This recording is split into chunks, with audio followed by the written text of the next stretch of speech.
Alright students, today's lesson relates to Mustafa Kemal's reforms that he made in the modern Republic of Turkey.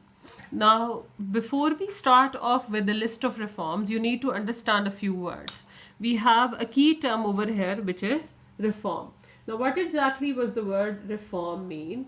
A reform is basically a verb. It means to make changes in something, especially in an institution or a country, to improve it.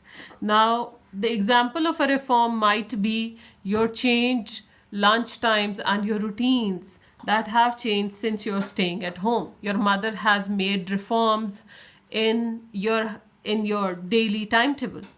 You understand that? So basically reforms refer to the changes over here. Reforms refer to the changes that were made in the Constitution of Turkey to ensure that the Republic of Turkey was modernized. Now, there's another term that you're going to learn over here, which is secularism. Now, secularism is basically an idea or a belief that rejects religion. It believes that religion should not be the part of affairs of the state or part of the public education. A country's policies should not be made on religion, but they should be made on, logical facts. When we go through a list of reforms that were made by Mustafa Kemal, the first and the foremost, one of the most important one was women were allowed to vote. Now, this right previously was not given to women. Once women were allowed to vote in 1930s, this paved the way for women to be a part of the Turkish politics. Another thing that Mustafa Kemal did was to modernize Turkey and improve their educational system. Previously, in the Ottoman Empire, the students or the people were sent into different private teachers or private institutions such as madrasas for religious education only.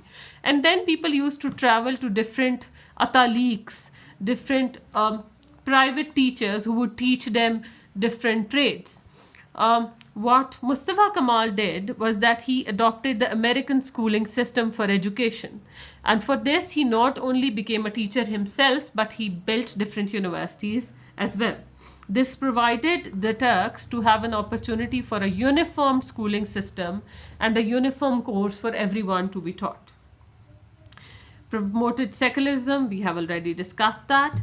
Now, another reform, another change in Turkey made by Mustafa Kemal was the changing the style of writing for the Turkish language.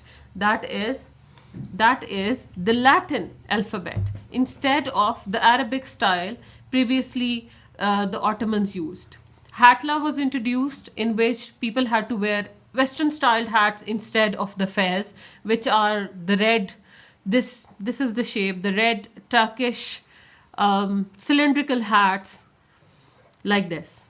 Another thing he did was that he introduced the family surnames instead of the previous military and historic titles such as Bey and Pasha. Pasha was the title that people used to hold, who were the viziers of the Ottoman Sultanate. Bey was basically a title held by the head of the tribe. So he introduced the surname law as well. Mustafa Kemal has also been called as Ataturk, which is the father of the nation. Do you think he really deserved it? For me, yes, he did, because his reforms were not only introduced to, related to religion, but also to modernize and develop Turkey so that they could compete into the modern world. But for some people, he did not deserve this because they have their own religious identities and they believe that Mustafa Kemal ripped apart Turkey's religious identity and religious history from the modern Turkey. The opinion is yours. For me, Mustafa Kemal did deserve the title of Ataturk. You can get to see, this is just the reforms that are mentioned in your book.